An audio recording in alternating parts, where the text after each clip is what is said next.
From the heart of Ontario, you're watching CKVR. In the news tonight, the Guy Paul Morin trial draws closer to an end. Going back 500 years. And the Blue Jays try and sink the Mariners. CKVR Total News with Shireen Mansour, Doug Wilson on sports, and Allison Ansley with weather. CKVR, The Late Report. Good evening. Our top story tonight from Honey Harbor, where an Alliston area man is in hospital following a flash fire aboard his pleasure boat earlier today. Steve Kirkland reports. The damage inside the dining area of this 24-foot cabin cruiser is extensive. For some as yet undetermined reason, when Bob Cook of Loretto tried adding cooking fuel this afternoon to the boat's stove, it ignited. The alcohol got onto him, and he looked like a torch. He ran out of the boat. Luckily, there was no one else inside, and jumped in the lake, and that put the fire out, and that was it. The mishap occurred while the boat was docked in Beausoleil Island 4 to 5 miles away. The occupants radioed shore for help and then motored across the channel 20 minutes to meet an oncoming ambulance. The freak accident sent Bob Cook to hospital in Midland with first and second degree burns to his face, arms, and legs. Surprisingly, after diving into the water, he was able to climb back onto the craft and put out a fire that had now broken out down below. Well, the point is, with alcohol and propane and all of those combustible fuels and gasoline as well, you can never be too careful. And just for a second, if he wasn't doing anything that you wouldn't normally do, but he did something that shouldn't have been done, obviously, and that's what caused it. But it wasn't something obvious, it was something not obvious. And you have to be thinking about that stuff all the time. The boat's owner should be okay in just a few days' time. The police investigation into exactly what happened is continuing. At Honey Harbor, Steve Kirkland, Total News. In London today, the Crown wrapped up its lengthy testimony in the Guy Paul Morin murder trial. Leo McGuigan says the jury should take into consideration testimony by 2 former convicts who say they overheard Guy Paul Morin confess to killing his 9-year-old neighbor. Both told the court the 32-year-old Morin broke down in jail and confessed to killing Christine Jessup of Queensville. The judge is expected to begin his charge to the jury on Monday. They will then consider a verdict by Thursday. Barrie police are asking city residents to lock their doors and windows before bed tonight. This after a robbery in the city's south end last night. Police are looking for 2 men wearing dark clothing and masks. They managed to break into the home of an elderly couple and steal money after cutting the phone line. York Region residents are gearing up for the next chapter in their fight against Metro's garbage. Residents who have been rather vocal in their fight with the provincial government say about 500 cars, tractors, and horse-drawn vehicles will form a kind of funeral procession next Friday afternoon. They plan to slow down traffic heading southbound on Highway 400. Meantime, residents in the Whitchurch-Stouffville area lent a helping hand today. It was a community effort to clean up a local swimming hole. Members of the group Pride in Preston Lake removed weeds from the water in an effort to make a safer swimming area for local children. The idea was to remove the plants close to the shore as opposed to completely deweeding the area, but recent studies show fish depend on those weeds for nutrients. What we're trying to do is harvest only an area or take the weeds around a certain area. We're just cutting the tops of them. We're not taking them out of the lake at all. The bottom. We're not scraping the bottom. The gathering was also an opportunity for the public to learn more about erosion and fish habitat. And today marked Free Parks Day for all Canadians. Provincial parks right across the country were opened free of admission to anyone interested in spending a leisurely day with nature. Admissions to the parks is usually about $5 or $6. Despite questionable weather, a few people did get out. Yeah, I read it in the paper yesterday. Terrific. Terrific. Get in for free. Nice day in the open. Had a nice walk around the trails and everything. And we're delighted that it is a free day today. We didn't know that ahead of time, but we're glad that it is. It's some place to go to get off the road on with the traffic. The traffic is something wicked today again. And next year marks the 100th anniversary of the provincial park system. Well, if you happen to be in the vicinity of Orangeville this weekend, you'll be able to take a walk through the past. It's all part of the Medieval Festival that may soon become an annual event. Teresa Madalino reports. So this will heat up pretty darn quick in there because it's so thin on the end. I don't want to actually burn it. Life over 500 years ago. Hard to imagine? Not if you were at Orangeville District Secondary School today. That's where part of the town's first annual medieval festival is taking place. Please salute the crown of the Middle Kingdom and the coronet of Eldamere. In the 14th century, lords dressed in full armor would often fight for the honor of a lady and to prove their strength. You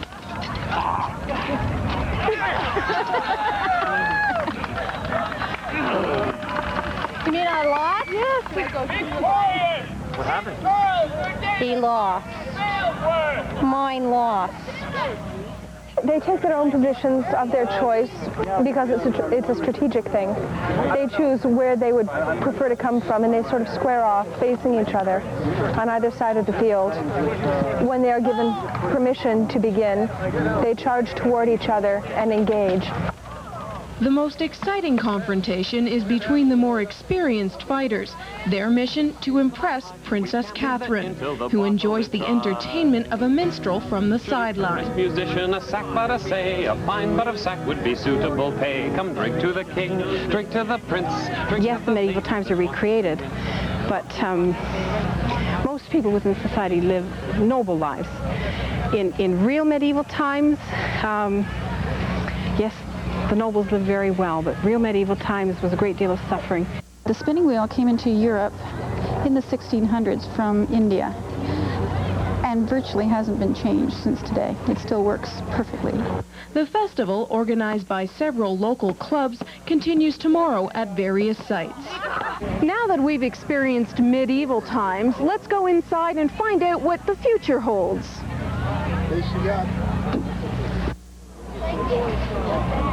Palm reading? Yes, please. Both palms? Everything that I see for you, good and bad, would you like to know? Yes, certainly. Well, first thing that I see for you is a newsroom. In Orangeville, Teresa Madaleno, Total News.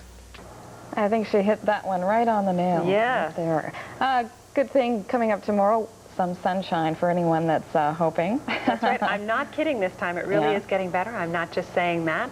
And to give you an idea of what's happening right now, already the thunder showers have begun to dissipate in our area, and now we're looking for just variable skies for most of the rest of the night. Currently, outside of our studio, we have the temperature sitting at 17 degrees. It's very humid.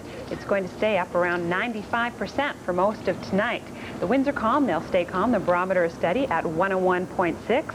And I'll be back a little bit later on in the program to give you the full story, but it is going to be good news for tomorrow. Great. Thanks very much, Allison. In other news tonight, tragedy has struck a Montreal family in an unusual twist of fate. Rescuers located a man and his 2 grandchildren this morning who had been missing for 3 days. Isidore Caron and his family were traveling along a stretch of highway just outside of Montreal when the vehicle lost control and landed in a ravine. The car was so similar in color to its surroundings that searchers passed over it many times. Lynn Robson has the story. From his office, Jeffrey Kunrick chased every lead, trying to find his sons and father-in-law. But in his heart, Kunrick said, all hope was gone, and his faith with it. But I would like to know, if there is a God, how would a just and benevolent God let this happen? But the 150 volunteers searching for the threesome had not given up. Isidore Caron's van was found half submerged in a ravine on Highway 15 near Napierville.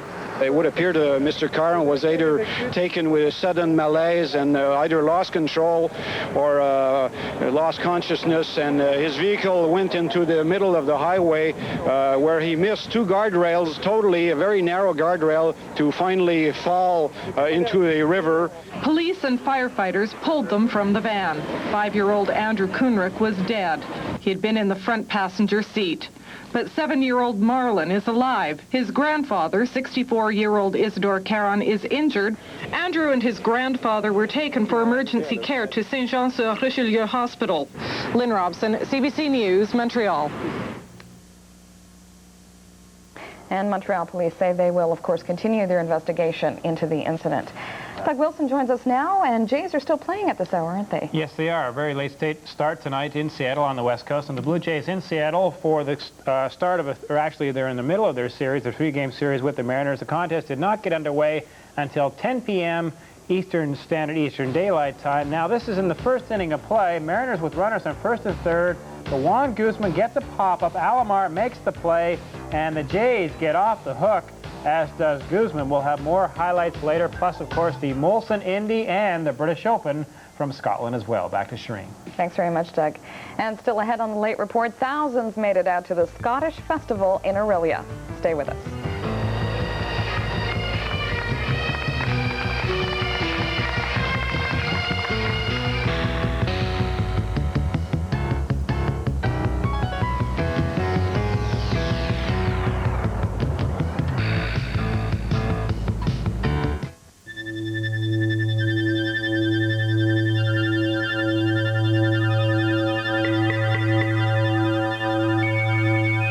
Parkinson's disease can make an adult more helpless than a child.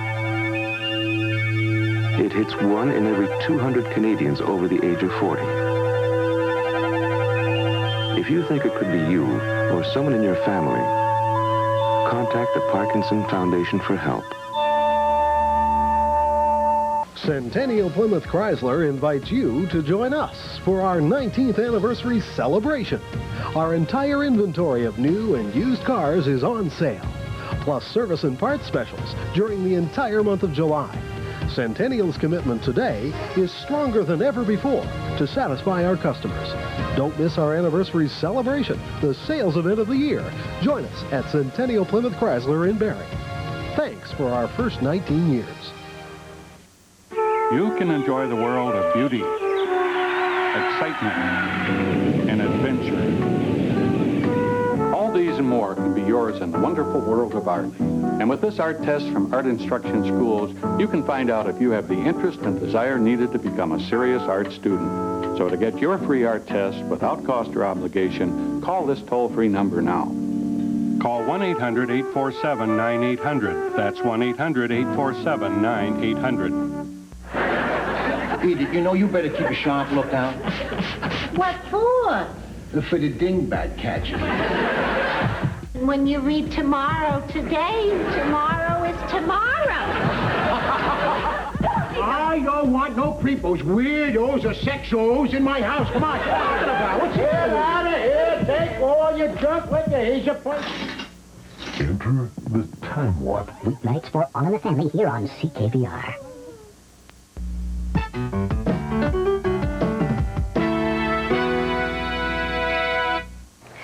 Actually, just about dinner time tonight, it was starting to clear up a little bit, and I guess that means good news on the way for tomorrow. Of course, I only ever bring good weather.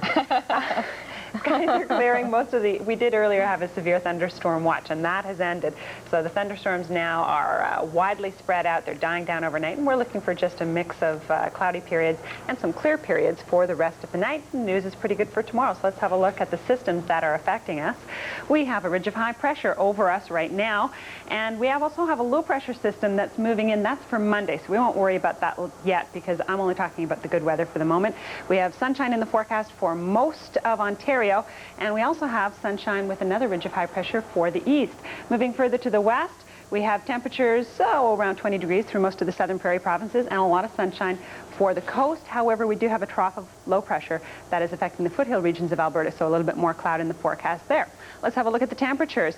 Most areas are going to get up to about 23, 24 degrees tomorrow, and it is going to be a mostly sunny day. Having a look at sunrise and the sunset times, the days are getting shorter. Sunrise tomorrow at 5:53 and sunset at 8:58. And for tonight, we're expecting to see, once again, cloudy periods, clear periods. Fog patches have already begun. The overnight low is 11 degrees for Parry Sound, Muskoka, and for Haliburton. It will be a little bit warmer in Dufferin. Once again, very similar forecast. Still variable skies, and fog patches will remain for tomorrow in the morning. Tomorrow, the forecast during the day is going to be mostly sunny, some afternoon cloudy periods, and only a 10% risk of precipitation, so we can just say a sunny day. And of course, the temperature's not too bad. Still a little bit cool for this time of the year, but we're not complaining. Tomorrow for Dufferin, we get up to 24 degrees, also for York, and again, a mostly sunny days in the forecast. Now, the long-range forecast, that's where we get into some tricky weather again. Still unsettled. Monday, a little bit cool. Tuesday, warming up. Wednesday, almost normal temperatures. And Wednesday, we finally start to get some sunshine once again. So that's what it looks like for the next few days. Not too bad, especially for tomorrow with lots going on in the area. That's right. A lot of events happening in our area. So let's talk now about what some of the things are that are happening. It was a mixed bag of weather today in Scotland for the British Open Golf Championship and in Orillia, where everybody got a taste of Scottish culture. Of course, some showers are almost inevitable if it's the weekend in cottage country. It's been a fun-filled and a cheap day at Springwater Park. Admission was free at all provincial parks to celebrate what else but Parks Day. Don't let today's weather discourage you because tomorrow's forecast looks great. So let's have a look at what's going on in our area. The Port Severn firefighters are promising an exciting time at their 3rd annual Country Jamboree. This gets underway at noon tomorrow at the Baxter Ward Community Center, along with live bands and a talent show where there will be an opportunity to soak a firefighter in a dunk tank. And in Erin, just south of Orangeville, the Lamb, Wool and Sheep Festival gets underway at 9 tomorrow morning. Catch the action at the Erin Fairgrounds for sheepdog trials. There will also be a costume show, a fashion show, a shawl auction, and cooking demonstrations. 2 separate events tomorrow offer the opportunity to view and buy local works of art. The Alice and Friends Art Show starts at 10 a.m. in the village of Tottenham. This event is part of Tottenham Community Week, and there will be a tea garden for refreshments. You are also invited to the Montreal Pavilion at Blue Mountain Resort in Collingwood for an exhibition and sale of original and limited edition works by several nationally known Ontario artists. There will be a special focus on sports art. Terrific, and of course you'll be back tomorrow to tell us about what's coming on next weekend. That's right. Okay. Lots of events already scheduled for next weekend, and hopefully we'll get a day like tomorrow. Yeah, and speaking of tomorrow, great day for Molson Indy. Yes, as Allison said, the weather should be nice and sunny down there, and we'll also take a look at the Blue Jays tonight. We'll have some of the highlights, and of course the Molson Indy will have a complete wrap-up for you in 2 minutes' time. Stay tuned.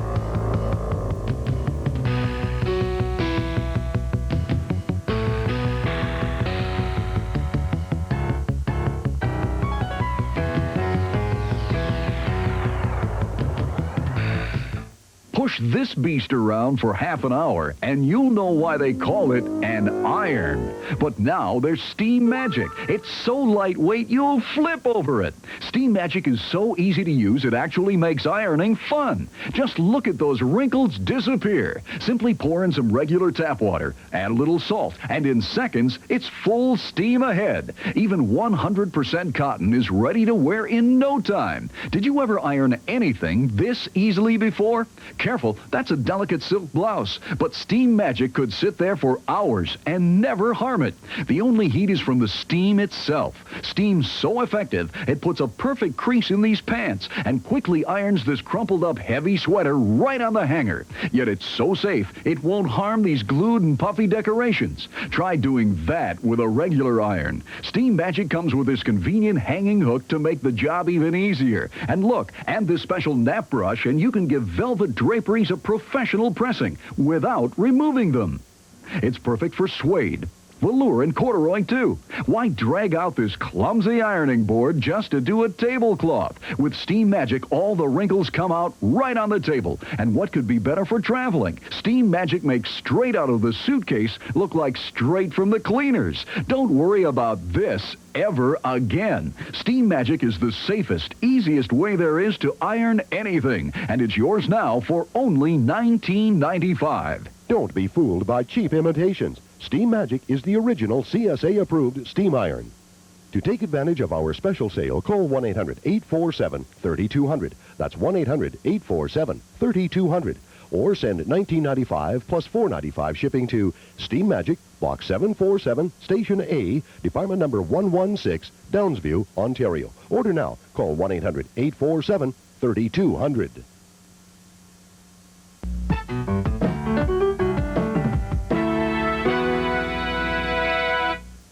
I think just maybe we might have some people staying up rather late tonight watching the Jays. Getting tired thinking about it. It's going to be for the next, 4 or 5 more days, too, because it's still out on the West Coast. They have to play California as well, but a lot of people will stay up late tonight. Thanks, Shireen. Juan Guzman and the Blue Jays up against the Seattle Mariners this evening. Guzman coming off his all-star performance last Tuesday in San Diego. He pitched just 1 inning, so he should be well rested for tonight's ball game. He's going after his 12th victory of the season as we check out this one in the first inning of play. Joe Carter slaps a single to shallow center field. Ken Griffey Jr. throws it to third. Alomar is safe. Now the ball gets away. Devon White scores on the play, and Alomar races home with the second run, and it's 2-0 for the Blue Jays. On to the second inning of play. Manny Lee wraps one to the pitcher, Dave Fleming. He throws it away at second base. That allows Jeff Kent to score, and everyone is safe. 3-0 Toronto. Let's check the scoreboard right now. It is 3-0. The Jays leading it over Seattle. 3-0 in the fourth inning of play. Once again, Toronto 3, Seattle no score in the fourth inning of play. Now, other games, Baltimore 7, Texas no score. That one in the seventh inning of play. So it looks like the Blue Jays will have to win to stay 4 games in front of the O's. Boston over Minnesota 1-0 this afternoon. In the National League, San Diego all over Montreal. Final score of 10-3. Pittsburgh over Chicago 4-0. So the Expos are now 5 games back of the Bucks for first place in the National League's Eastern Division. Well, they finally got a couple of hours of qualifying time for the Molson Indy this afternoon. The rain held off just long enough as we pick up Bobby Rahal, who is the pole sitter today. He cruised around the lakeshore at an average speed of 108.505 miles per hour. That breaks the track record just set last year by Michael Andretti for Rahal's third consecutive pole. Emerson Fittipaldi, another former winner, was second today. Last year's winner, Michael Andretti, had to settle for third place. But in fourth spot is Toronto's Paul Tracy driving for the Roger Penske team. Mario Andretti is fifth, and Newmarket's Scott Goodyear will start from the 11th position. We had an engine problem right at the end that really kept us from, I think we could have gone a bit quicker, but I guess we're on pole, so that's a good way to start the race tomorrow. Once again, it was dueling teams, you and Michael, you and Michael, you and Michael. Your car was just working better. He blew an engine at the end. It didn't blow the engine. I think a header cracked or something like that. But no, I mean, with Michael and I, you know, you're trying your heart out. You're looking for every point you can get. And, you know, I may need this at the end of the year, just as I'm sure he was trying to get it. So it's been fun. I'm really very, very pleased. Yeah, we blew an engine, so we didn't get a chance to get the pole. I think we had a real shot at it because we didn't get a good run on our first set of tires, and always seemed to go better on the second set, so it was disappointing. Well, we've had a real fight right on road courses so far this year to get a good setup, but the guys in the Mackenzie team have done a great job this weekend. We were a lot further off, I think, at the beginning of the weekend, so now we're getting a little bit closer, and the car's a little bit easier to drive, but we still have a lot more work to do. Some understeering problems this afternoon? I think everybody does. We seem to. We have a bit of a nervous race car, so I think that's all attributing to a little bit being off the pace.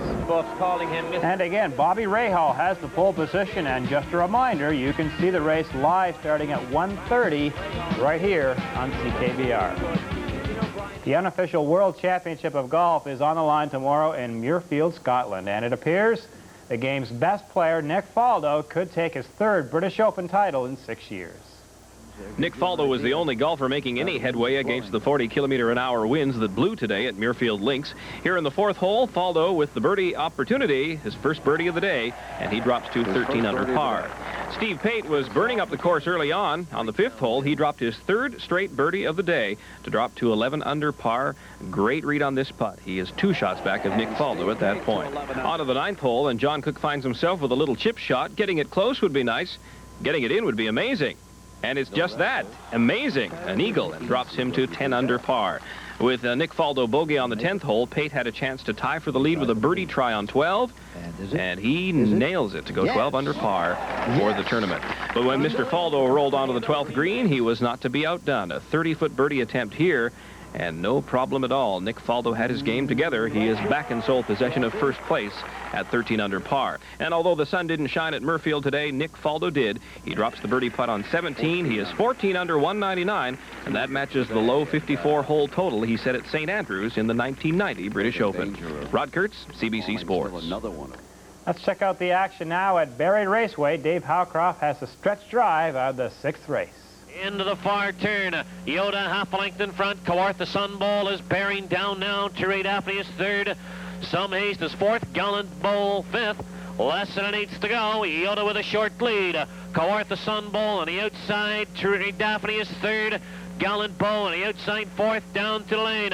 Yoda under Jean. Kawartha Sun Bowl on the outside. Yoda is staying game. Yoda is going to win it by a length. Kawartha Sun Bowl on the outside, second, and Curate Daphne is third. And Yoda, the winner, 853.20, 280. The exactor of 2 and 8 paid $18.30. And Shireen, that's sports. Okay, thanks very much, Doug. Let's check back in with Allison and her wake-up forecast. If you're getting up early tomorrow morning, you can expect to see still some fog patches. It will be a mix of sun and cloud, but it will develop into a mostly sunny day in the afternoon. In the early morning temperature, 13 degrees, warming up to about 23 by the afternoon. Should be a very nice day. Back to you, Shireen. Well, the sound of bagpipes filled the hills of Orillia today as the annual Scottish Festival took place. Literally thousands showed up to take part, and photographer Enzo Armini was one of them. And I shall officially open it with the same word I used on the first two, enjoy.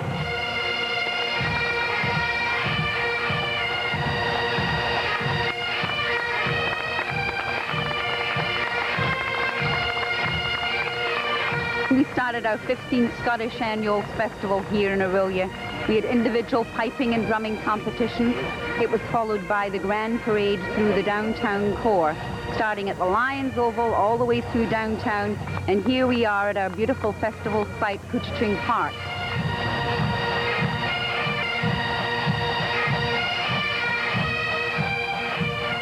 This is an annual Scottish festival, and it's one of the finest days of the year. That's why we came out. We enjoy it. Hey, sir, can you tell me, why did you come today? Well, my ancestry is Scottish, and we enjoy this kind of festival, and we're sorry it's not now in Barrie at Molson, so this has been a great day. It's wonderful playing with about 80 other pipers, all playing the same tune and all sounding like you're in the same band. You don't get a chance to do that all the time.